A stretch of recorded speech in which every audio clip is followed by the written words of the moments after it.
Tekrar merhaba. İkinci videoyla sizlerle birlikteyim. Bugün yine sorulara devam edeceğiz. Kemençe ile ilgili merak edilen sorulara. Bağırsak teller kedi bağırsağından mı üretiliyor?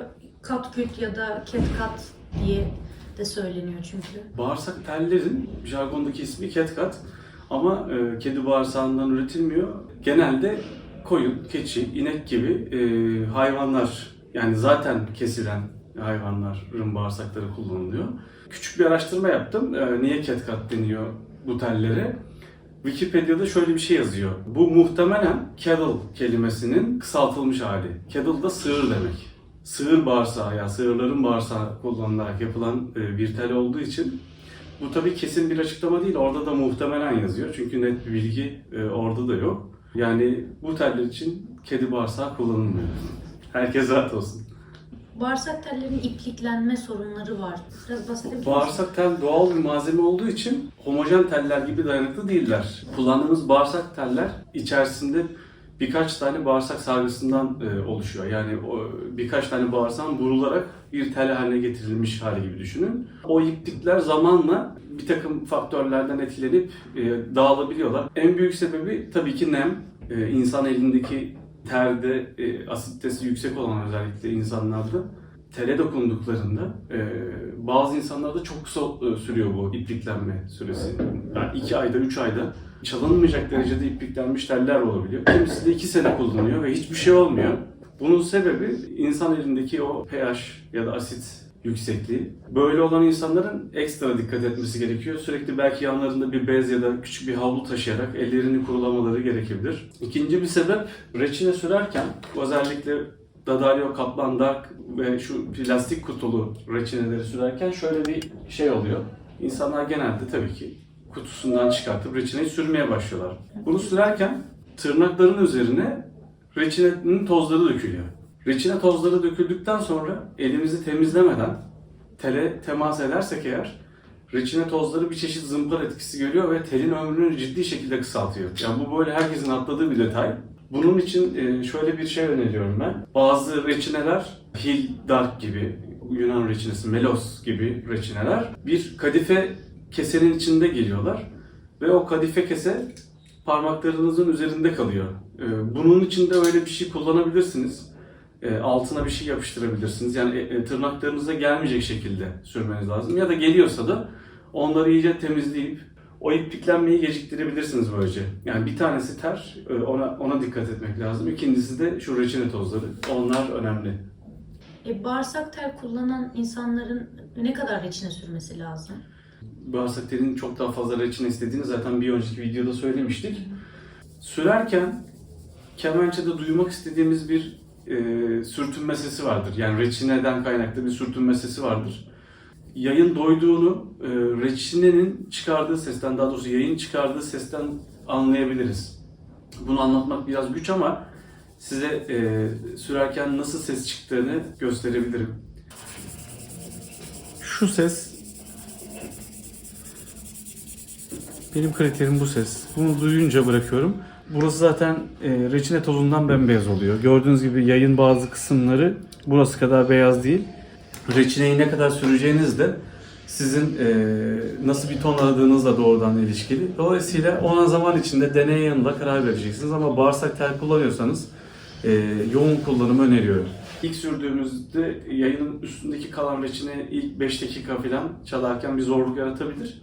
Ama daha sonra o ilk katman gittikten sonra daha konforlu bir çalım başlayacaktır. Telin üstünde de bir reçine birikmesi gerekiyor. Yayda da reçine olması gerekiyor. Birbirine sürtülen reçinenin çıkardığı ses de güzel bir efekt katıyor. Yani kimileri sevmez ama çoğumuz seviyoruz. Bağırsak tel icracıların çoğu o hışırtıyı sever. Metal telde bu kadar problem yaratmıyor reçine. Metal telde çok daha azı gerekiyor kesinlikle. Bu sefer çok bağırsak tel kadar yoğun bir reçine kullanımı metal telde bu sefer seste sorunlara sebep olacaktır. Bir takım birikmeler, gacırtılar, gucurtular olacaktır metal telde. Çok az miktarda reçineyle metal telde konforlu bir çalış mümkün. Şimdi burgular bazen ya tutmuyor ya da çok sert ve dönmüyor. Bunun sebebi nedir? Bunu nasıl düzeltebiliriz? Burgular konik yapıda olduğu için bütün ağaç burgulu enstrümanlarda bu geçerli. Kemanda, cello'da hepsinde geçerli. konik açılmış bir deliğin içine sıkışan konik yapılar bunlar. Ağaç nemlilikten etkileniyor. Mesela İstanbul için söylüyorum. Yazın ortalama nem 60-70 ve daha üzerine çıkabiliyor. Burgular havadaki nemi alıp şişmeye başlıyor.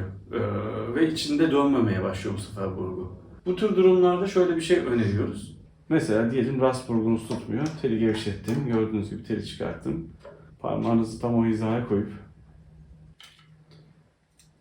tebeşiri böyle uygulayabilirsiniz.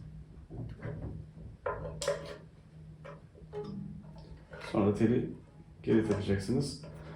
Bu işlemleri tek tek yapmakta fayda var. Çünkü eşik pozisyonu bozulmasın diye, koyduğumuz yerde kalsın diye telleri tek tek çıkarmakta fayda var. Biliyorsunuz eşik tellerin baskısıyla ayakta duruyor. Bu burgunun da dönmediğini farz edelim. Buraya yapacağınız şey de yine şurada bebek pudrası vardı. Pudrayı sürüyorum. Bu kadar yeterli. Ya da aynı bölgeyi kurşun kalemin ucuyla karalayabilirsiniz. O da işe yarayacaktır. Ya da bu burgu için üretilmiş pastalardan kullanabilirsiniz. Bu elimdeki Prastron'un bir ürünü. Güzel bir ürün. Yine azıcık buralara sürmeniz yeterli. Mesela bir konserdesiniz ve burgunuzun tutmadığını hissettiniz. Ve o sırada tebeşir bulacak bir durumunuz yok, zamanınız yok. En pratik yolu kemençenin göğsündeki reçineden parmağınızın ucuyla biraz alıp gösterdiğim şekilde burgunun içine gelecek şekilde, burgu deliğinin içine gelecek şekilde azıcık uygulayabilirsiniz. Bu sizi o gün için kurtaracaktır. Akordunuzun tutmasını sağlar. Çantanızda bir tebeşir ya da işte birazcık pudra taşıyabilirsiniz. Kurşun kalem taşıyabilirsiniz. Bunlar bu burguların rutin bakımları sayılır. Yani kış geldiğinde kaloriferler yandığında odalardaki nem %20, %30 civarına düşüyor. Bu sefer de burgu kendiliğinden boşalmaya başlıyor. Akort kendiliğinden düşmeye başlıyor. Bu sorunları bu şekilde çözebilirsiniz. Peki bu burgulara işlem yaparken atıyorum tel çıktı ve ben o teli nasıl takacağım? Şimdi kemençeye bağırsak teli nasıl takarız? Bu aynı zamanda sentetik teller için de geçerli. Gördüğünüz gibi şu kuyruğa teli böyle alttan geçirdim. Şu şekilde. Ucunu tuttum. Telin altından tekrar geçirdim. Şöyle. Bu parçayı tekrar geçirdim. Yani bildiğiniz düğüm atıyorum aslında. Şu uç kısmını yakacağız.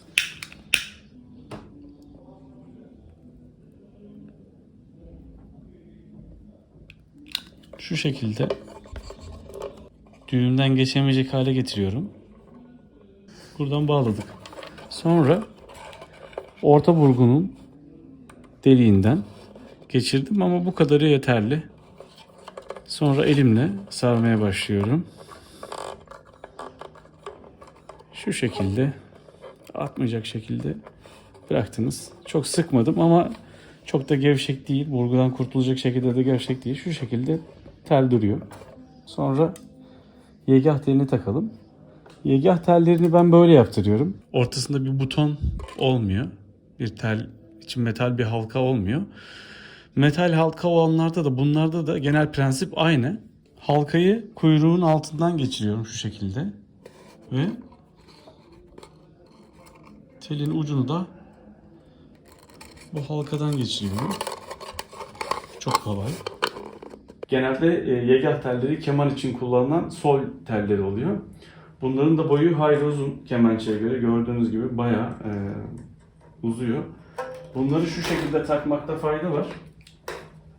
Elinizde bir keski varsa keski yardımıyla ya da tırnak makasının ucuyla yapılabilir. Yaklaşık olarak şu kadar. Hani kemençenin kafasını azıcık geçen yerden şöyle kesiyorum teli. Ve öylece sarmaya başlıyorum. Çünkü bütün teli sarmak isterseniz çok fazla sargı yapmış olacaksınız. Ve elimle sarıyorum yine bol olan kısımları. Çok küçücük de sıkıp bırakıyorum. Yine çok sıkmıyorum. Sadece atmayacak kadar. Ve en son neva teli. Yine rast telini bağladığımız gibi şu şekilde düğüm atıp bağladım.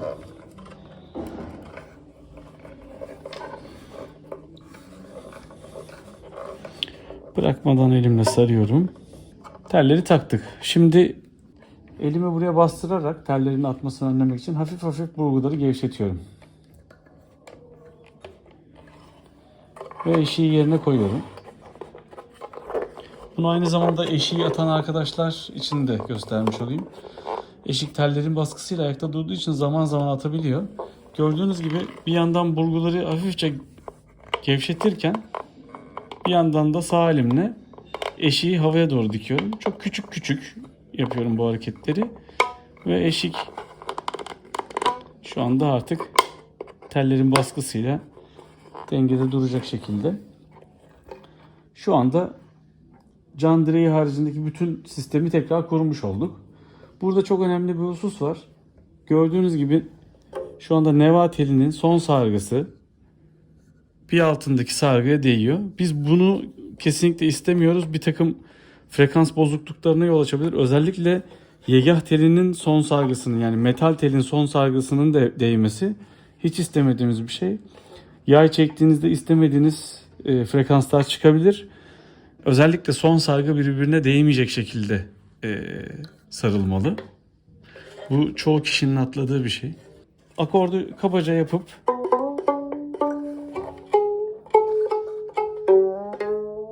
yaptım akordu, yani çok bakmadan. Görüyorsunuz eşiği bir mandal gibi şu şekilde parmağımla kaldırabiliyorum. Bunu kaldırıp eşiği kaldırıp can direğini elimle şu şekilde eşiğin uzun papucunun altına yerleştirdim.